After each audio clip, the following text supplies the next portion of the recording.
We sang with a busker, danced with a statue, and met Queen Victoria.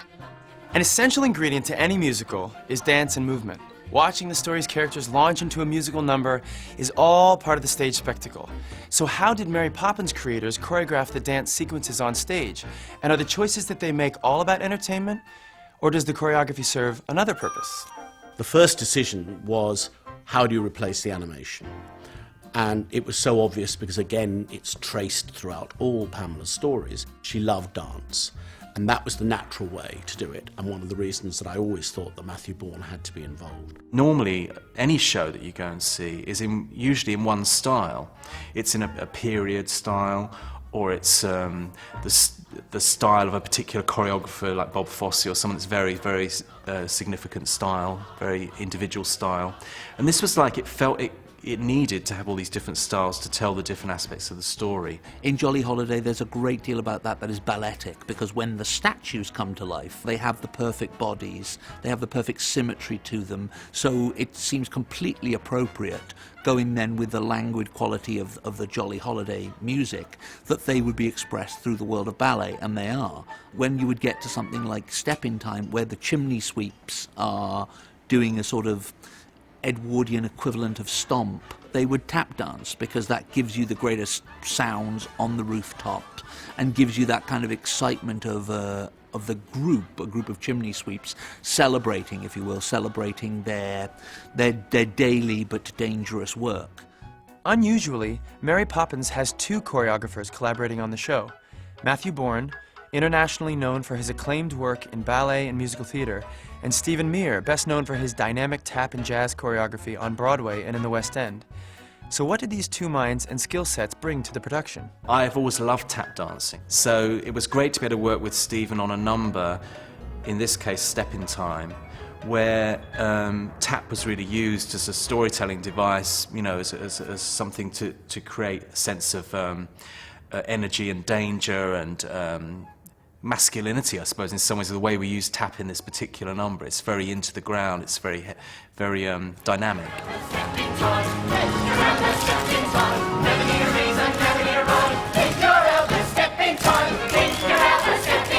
When you're in something such as Supercal, is a much more jazz, more conventional, if you will, musical theatre style of movement that's then accentuated by the whole body thing of the company spelling the letters.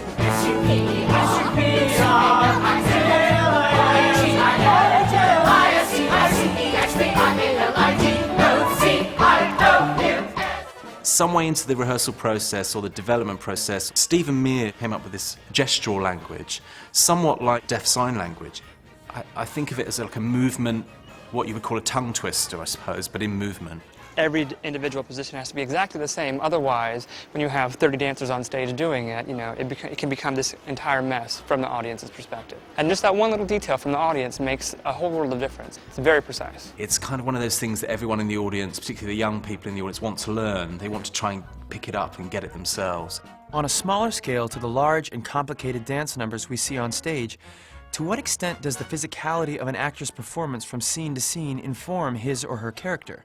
Apart from dancing in the show and the different styles of dance in the show, a great deal can be told about any character through their style of movement.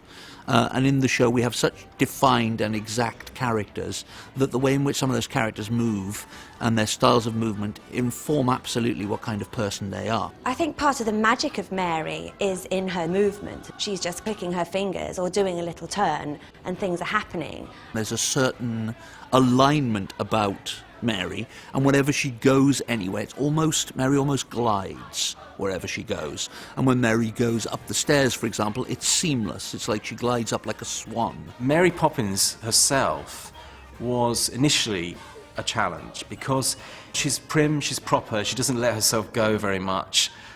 What can you do with her movement-wise? And we decided eventually that if Mary Poppins chooses to dance, then she's really good. And we explored a way of doing it where she still kept her demeanour, in a sense, that she needs for the character. Then you'd have a character like Bert, whose physicality is much more rooted, much more down into the floor, much more earthy. and has more of a swagger about it of someone that kind of says class, says working class, says ordinary man, but says someone who's very comfortable with themselves, very loose physically. There's one point at the end of Step in Time, the house has come forward and all the chimney sweeps are leaving, and I leave a little bit earlier, and I have about a minute before I come back on again for a very calm, intimate scene with George Banks. And if you saw me, I run off stage and I lie flat on my back, literally going just trying to get my breath. Dance and movement, then, provides a hugely significant element to the stage version of Mary Poppins. But what would the original creator of the story have made of the theatrical version?